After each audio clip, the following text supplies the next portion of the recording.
Buenos días, el tema de hoy es núcleo celular. En la imagen podemos ver una célula donde podemos ubicar el núcleo en el centro, donde su principal función es almacenar el material genético. Podemos ver una subestructura del núcleo, que es el nucleolo, y podemos ver diversos organelos que están dispersos en el citoplasma. Importante hacer notar que el retículo endoplásmico rugoso es una prolongación de la membrana externa del núcleo. Hay otros organelos como es la mitocondria, los ribosomas, los centriolos, el retículo endoplásmico liso, el aparato de Golgi, fibras del citoesqueleto, entre otras. El núcleo es una característica principal de todas las células eucariotas. Eu viene de la palabra verdadero, icario, que quiere decir núcleo. Entonces, núcleo verdadero, por eso el término eucariota. Este es el organelo más prominente donde se almacena la información genética y se llevan a cabo muchos eventos importantes. Por ejemplo, están la replicación del ADN, la transcripción y procesamiento de ARN y la regulación de la expresión genética. Las células de tejido ganglionar en esta imagen podemos identificar este tipo de células donde podemos ver el núcleo, que también está en el centro, podemos ver el citoplasma, la membrana e incluso dentro del núcleo la subestructura conocida como nucleolo. La estructura del núcleo tiene una forma, un tamaño, un número y una localización que en todas las células es variable. Eso quiere decir que forma puede haber esférica, eso es lo más común, pero también pueden ser lenticulares, elipsoides o lobulados. Entre el tamaño pueden estar entre 5 y 25 micrómetros y siempre es visible con microscopio óptico. En el número, la mayoría de las células tienen un único núcleo, o sea, son uninucleadas, pero algunas son multinucleadas. La posición depende de cada tipo celular.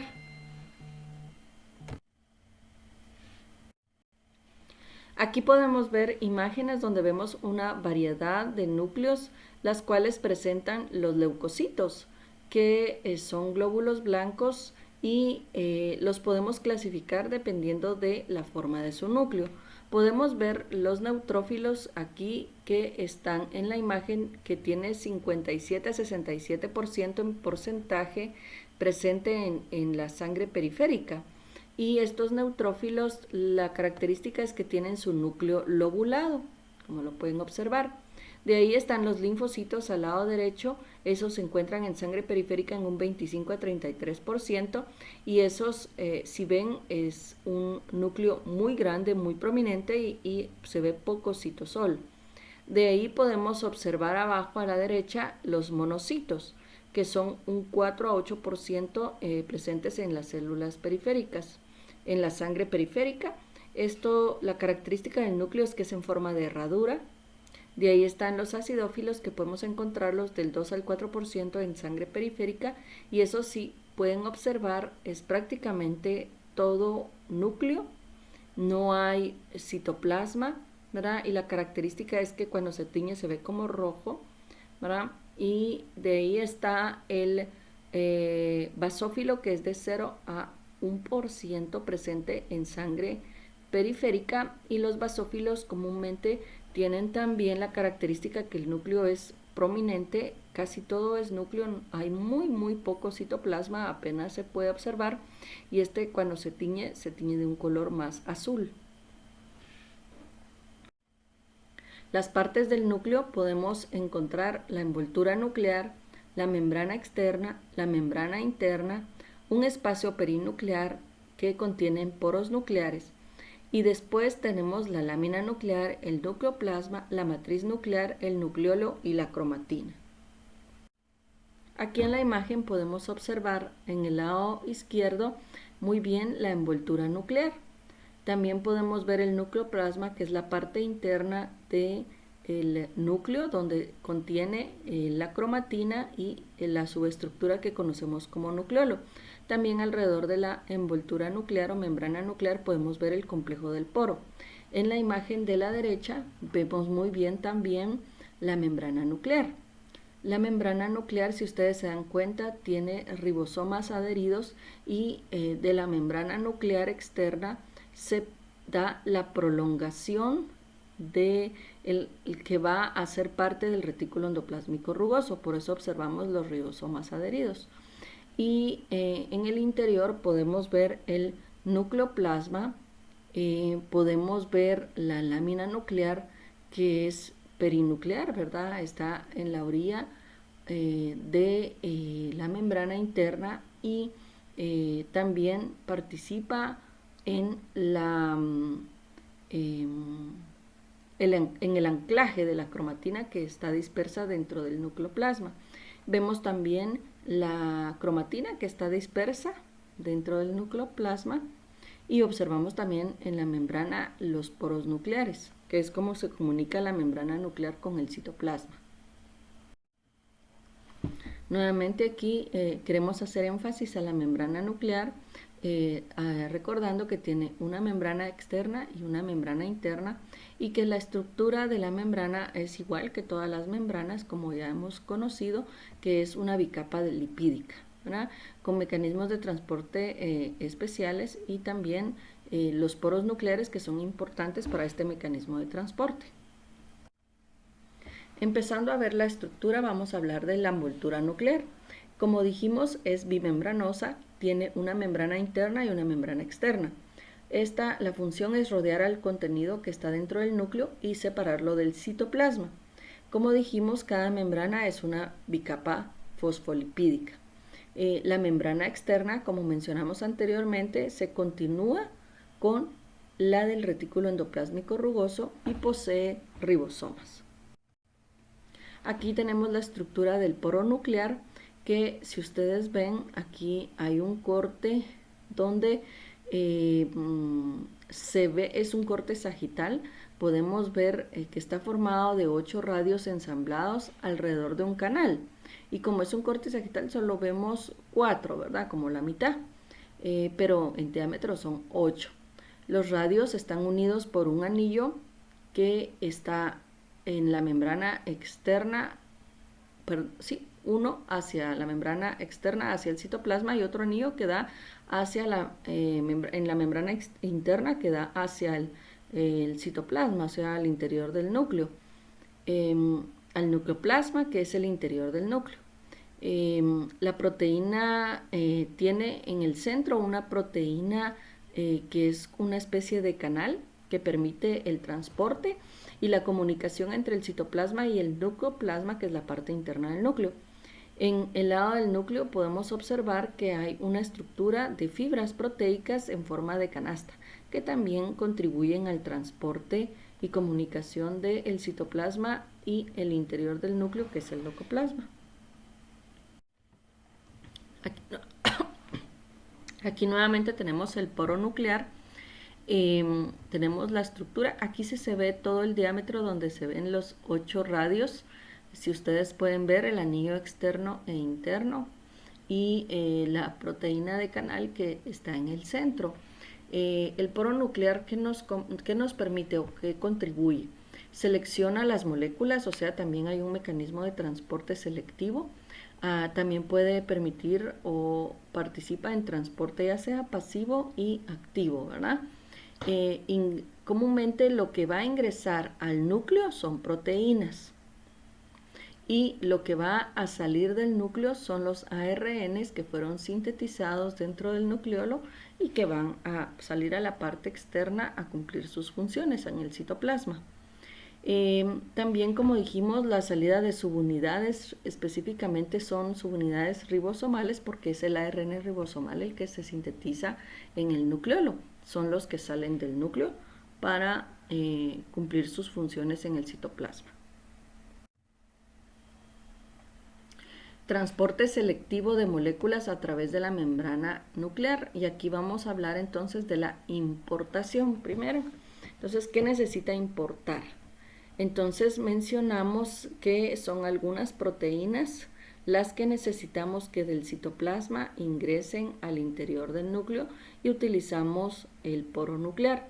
Aquí vamos a identificar en el citoplasma una proteína y tiene una porción que la reconocemos como NLS.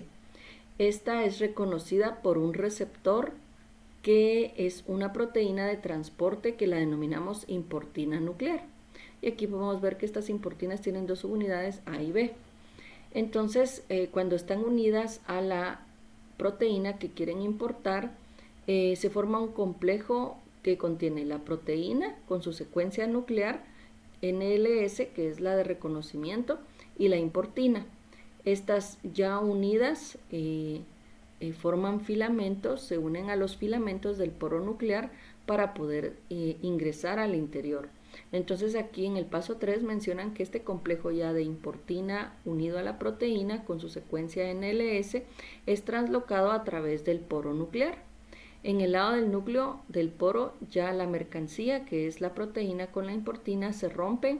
Esto es como consecuencia de la unión de una proteína denominada RAN-GTP porque utiliza GTP como fuente de energía. Y separa la proteína, esta ya queda internada dentro del del nucleoplasma, dentro del núcleo, y esta ya la proteína RAN-GTP queda libre y va nuevamente a salir por el poro nuclear al exterior para estar lista para volver a participar en otro proceso de importación de proteínas.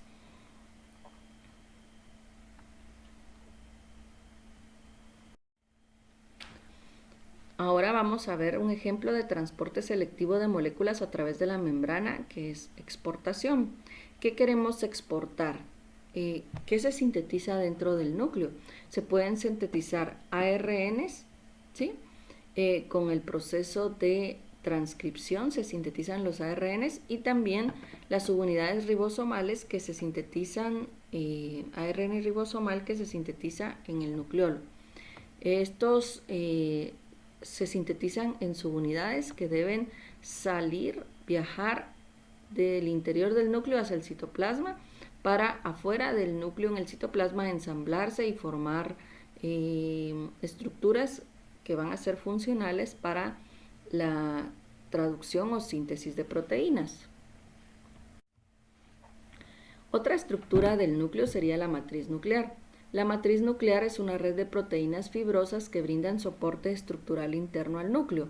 La matriz nuclear está sobre el nucleoplasma y es todo lo que está cubriendo el nucleoplasma y se cree que sirve para anclar y organizar dominios que son funcionales dentro del núcleo.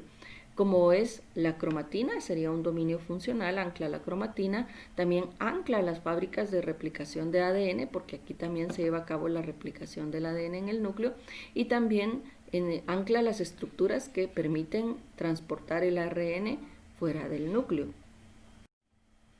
De ahí tenemos la lámina nuclear. Como mencionamos anteriormente, la lámina nuclear es una red también de fibras proteicas que se localizan debajo de la membrana nuclear interna.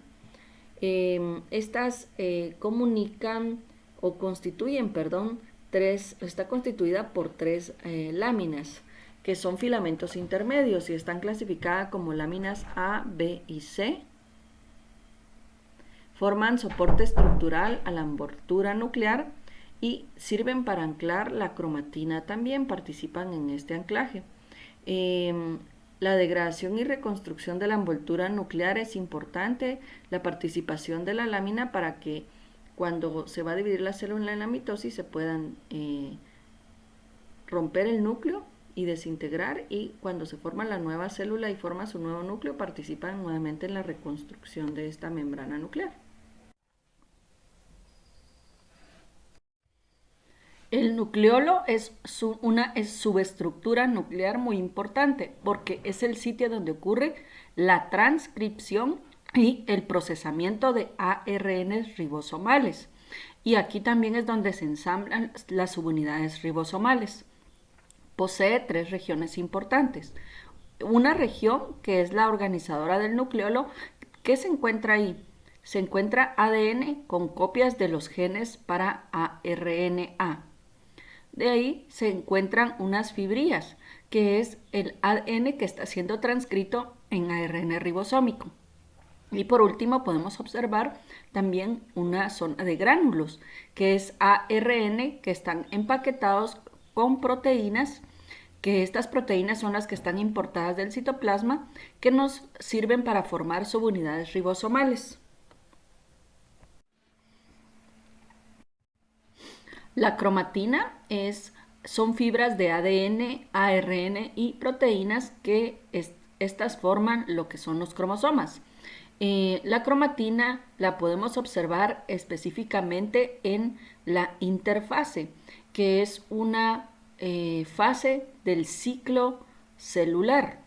En la imagen nosotros podemos observar cómo la célula, al tener un ciclo, se pueden observar 2 fases importantes. En color verde podemos observar la interfase y en color azul la mitosis. La mitosis es cuando la célula entra a división celular. La interfase tiene varias subfases.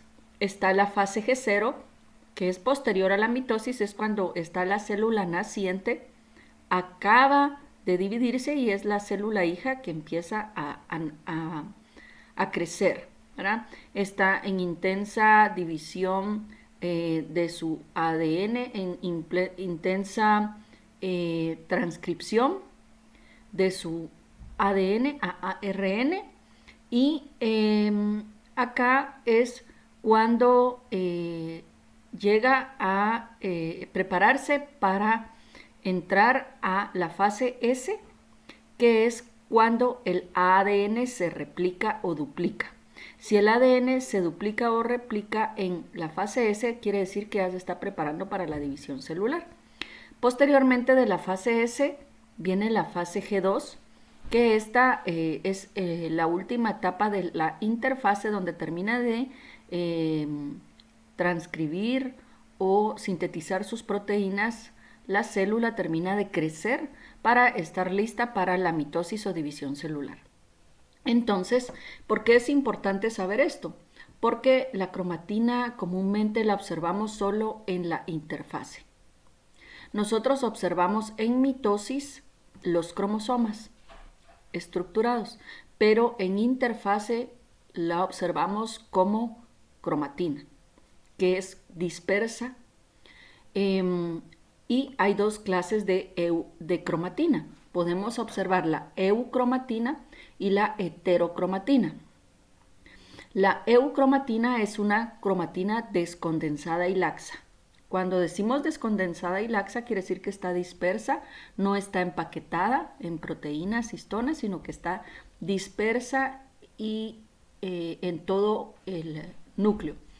Esta es la típica de la interfase y contiene ADN que está transcripcionalmente activo. Eso quiere decir que se está transcribiendo ADN a ARN de manera activa. Ahora, la otra clase de cromatina es la heterocromatina. Este es solo un 10% de la cromatina. Esta cromatina permanece condensada. A pesar de estar en interfase, está condensada. Cuando decimos que está condensada, quiere decir que está empaquetada. Está subenrollada en las proteínas histonas, ¿verdad? Y está empaquetada o condensada. Generalmente, como está empaquetada o condensada, forma grumos en la periferia del núcleo y que se observan en conjunto con la envoltura nuclear, muy cercanos a la envoltura nuclear o a la lámina nuclear específicamente. Esta es inactiva. ¿Qué quiere decir? Que no se está transcribiendo, no se está convirtiendo de ADN a ARN, ¿verdad? Es transcripcionalmente inactiva. Hay 2 clases también de heterocromatina. Está la facultativa y la constitutiva, que ahorita lo vamos a explicar. La mayor parte del tiempo las células siempre están en interfaces, si se dan cuenta, en sus subfases ya sea G1, S o G2. Los cromosomas solo los observamos durante la mitosis, o sea, durante la división celular. Aquí tenemos el ejemplo, dijimos que habían dos clases de heterocromatina, que la primera era constitutiva. Cuando hablamos de la constitutiva son regiones que están siempre condensadas. Mencionamos que este tipo de cromatina está condensada, o sea, está empaquetada, está en todas las células de un organismo, esta clase de heterocromatina constitutiva, pero sabemos que está inactiva. ¿Qué quiere decir? No se está transcribiendo. Entonces se conoce como un ADN silencioso porque realmente nunca se va a expresar, porque no se transcribe y si no se transcribe no se traduce. Aquí ejemplos son regiones como parte de los cromosomas, que vemos el centrómero, ¿sí? Que solo nos sirve para unir las dos cromátides hermanas o los telómeros que están en las puntas, ¿oí? Que tienen las telomerasas y que nos ayudan a que cuando se duplique o replique el ADN no se pierda la información genética. De ahí tenemos la heterocromatina facultativa, que es la otra clase. Aquí también igual son regiones condensadas, ya sabemos, o sea, empaquetadas y que también están inactivas, o sea, no se están transcribiendo. Este no está en todas las células, sino solo está en un tipo particular de células e incluso solo está presente en un momento determinado. Aquí podemos, el ejemplo son los corpúsculos de Barr y recuérdense, aquí en las imágenes podemos verlo en donde son células, donde sus cromosomas son XX, o sea, que son de mujer y no se observan en las de varones, o sea, a la izquierda donde son XY. A la derecha mencionamos que esta a veces se podía observar que eran grumos que estaban en la periferia de la membrana nuclear interna, en la lámina nuclear específicamente. Como el ejemplo que pusimos aquí, los denominamos estos grumos corpúsculos de Barr y solo están, esto nos indica que es el cromosoma X, ¿verdad? Las mujeres tienen dos cromosomas, el X y el X. Y comúnmente solo uno de los dos cromosomas es activo, un X, el otro es inactivo. Eso quiere decir que un cromosoma X se transcribe y se traduce, o sea, se expresa, pero el otro cromosoma X es lo que conocemos como corpúsculo de Barr porque se mantiene condensado y se mantiene inactivo, no se expresa. Algunas acá como la cromatina de enzimas específicas para funciones concretas, como las células del páncreas, podrían también ser unos ejemplos. Los eventos nucleares, entonces estamos hablando mucho de empaquetamiento o condensación. Esto ya lo hemos visto antes, lo vamos a repasar acá. Cuando hablamos que la cromatina está condensada o está empaquetada, sí, estamos hablando de este proceso que es un evento muy importante que sucede dentro del núcleo, o sea que es una función del núcleo. ¿Se recuerdan cuando hablamos de compactación de la cromatina? Es cuando la finalidad es formar el cromosoma. La finalidad de formar el cromosoma es porque la célula se va a dividir, o sea, va a entrar a mitosis. Por eso los cromosomas solo los observamos durante la mitosis. Cuando está descondensado laxa es la primera parte que vemos acá arriba. Miren, en la imagen es el ADN bicatenario de forma lineal, ¿sí? Eso quiere decir que está descondensado o laxo, ¿sí? Así es como lo vemos en interfase. Y comúnmente está así, la cromatina dispersa, ¿sí? Es lo que hablamos de la cromatina cuando está descondensado o laxa. Ahora bien, cuando va a entrar a mitosis, entonces tiene que suceder este evento de compactación o condensación y la cromatina se va a empezar a enrollar en las proteínas que son histonas y va a formar lo que son los nucleosomas. En la segunda, aquí hacia abajo, y de ahí se siguen subenrollando los nucleosomas y van a formar los selenoides para posteriormente formar lo que son las asas, y las asas también subenrolladas van a formar lo que es el cromosoma. Cuando ya está formado el cromosoma decimos que está compactado o está empaquetado a su máximo compactación o está condensado, ¿sí? En su máxima compactación o condensación. Aquí nuevamente la importancia del ADN, porque sabemos que es el código genético de todas las células y el ADN realmente nosotros siempre lo vemos como en su expresión, para que sea transcripcionalmente activo, tiene que estar descondensado, ¿sí? O sea, disperso. No puede estar empaquetado en proteínas histonas. Así lo tenemos que visualizar para que sea transcripcionalmente activo, se pueda transcribir y se pueda traducir, por lo tanto se pueda expresar. Como mencionamos anteriormente, entonces primariamente está descondensado laxo en su forma lineal y posteriormente puede, cuando vemos este proceso de compactación o condensación, se va a formar la primera estructura que conocemos como nucleosoma, que es el ADN que se subenrolla en un heptámero de histonas, ¿sí? Que están en el centro, y hay una histona 1 que es como un clip que aquí la observamos de color amarillo, que mantiene la estructura del nucleosoma organizada. Y de ahí estos nucleosomas se empiezan a subenrollar en sí mismos y vemos en la imagen de la derecha varios nucleosomas unidos enganchados por la histona 1, que aquí en la derecha se ve blanca, y se empiezan a subenrollar y van a formar la estructura que mide más o menos 30 nanómetros, que se llama selenoide, donde hay muchos nucleosomas subenrollados juntos. Posteriormente forman todos estos selenoides juntos, subenrollados, forman lo que son las asas, que habíamos mencionado también, y posteriormente ya estas asas bien compactadas forman la estructura que conocemos como cromosoma. ¿Sí? Que el cromosoma, como sabemos, está formado por dos cromátides que las llamamos hermanas y que están unidos por el centrómero. El cromosoma lo observamos específicamente en la fase del ciclo de la célula, en la fase M. ¿Sí? Es la forma en que la cromatina está presentada, ¿verdad? La cromatina está en forma de cromosoma. Es cuando está condensada. Y cuando está condensada en fase M no es transcripcionalmente activa. Solo nos sirve, su función es para poder hacer la repartición de los cromosomas de manera equitativa, ordenada a las dos células hijas cuando la célula se divide en mitosis, o ya sea en meiosis en células especializadas, que son las células germinales, para producir el óvulo y el espermatozoide. Entonces, podemos observar los cromosomas en células eucariotas, pues es una molécula única de ADN unida a histonas, como sabemos, está empaquetada, enrollada a histonas y a otras proteínas. Se condensan durante la mitosis y meiosis formando la estructura más compacta. La mayor condensación se observa microscópicamente en la metafase.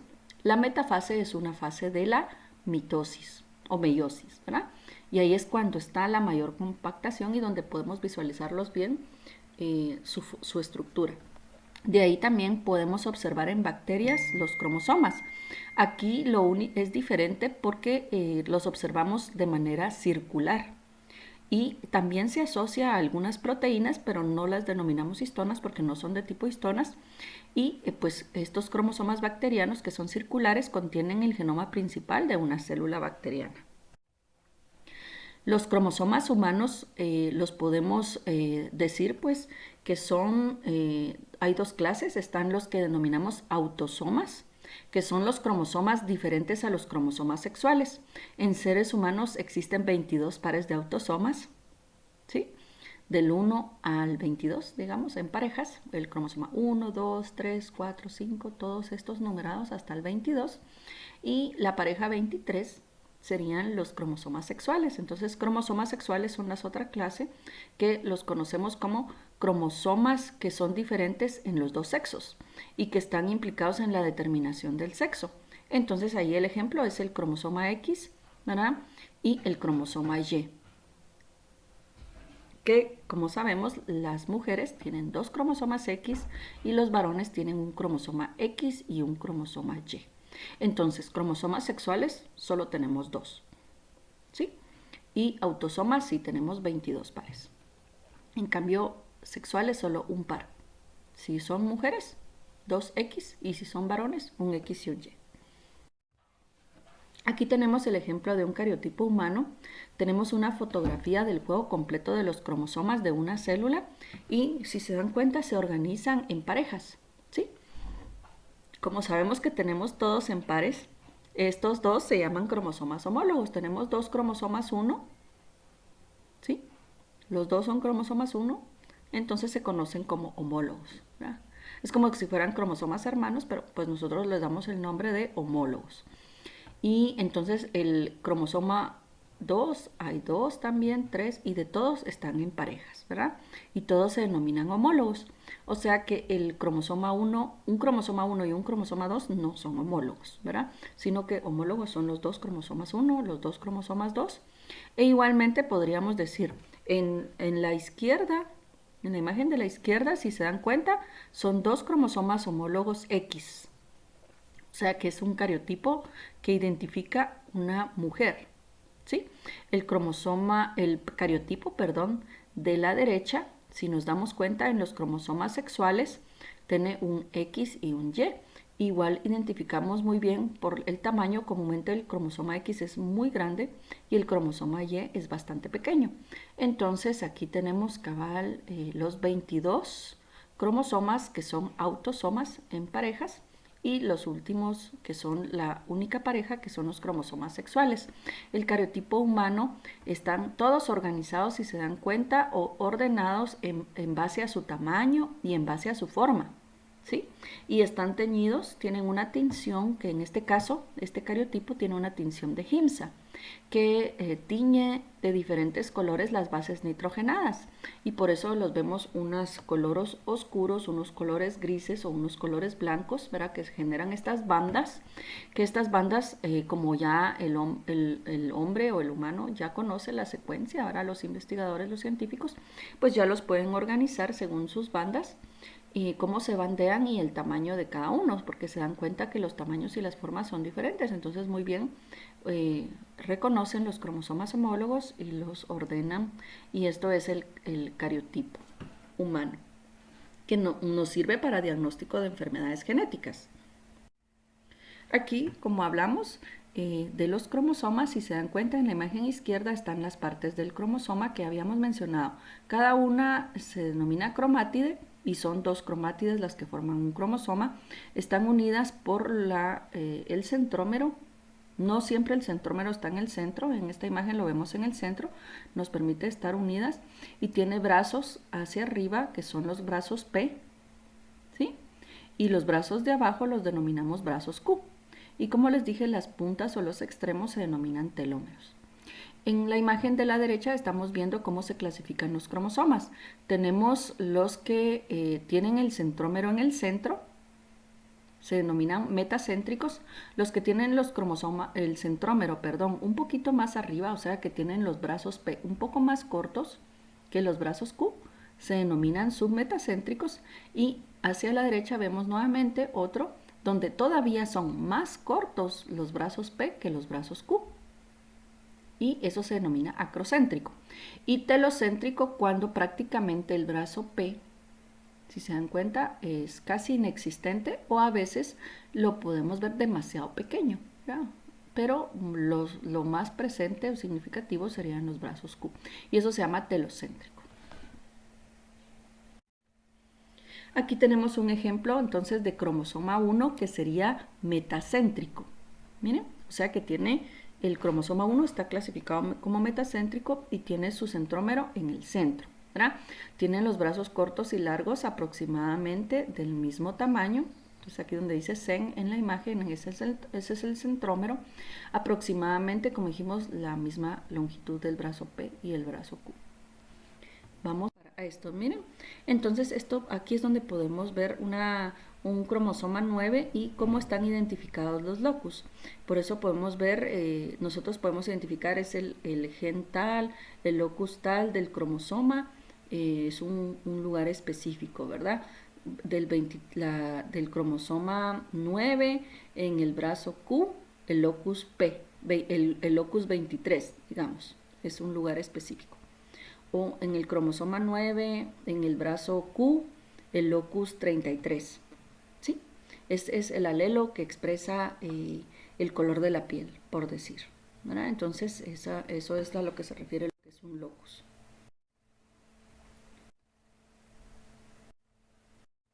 Regresamos. Entonces, aquí solo vamos a hacer un resumen de las funciones del núcleo. 1. Almacena información genética. 2. Dirige las funciones celulares porque el ADN pues tiene toda esta información y por eso dirige las funciones de la célula. También ahí que sucede, puede darse el empaquetamiento o condensación del ADN. Este evento es importante, sucede en el núcleo. También dentro del núcleo se da la replicación del ADN. También dentro del núcleo se puede dar la transcripción, que es pasar de ADN a RN. También dentro del núcleo se va a dar lo que conocemos como procesamiento o maduración del ARN.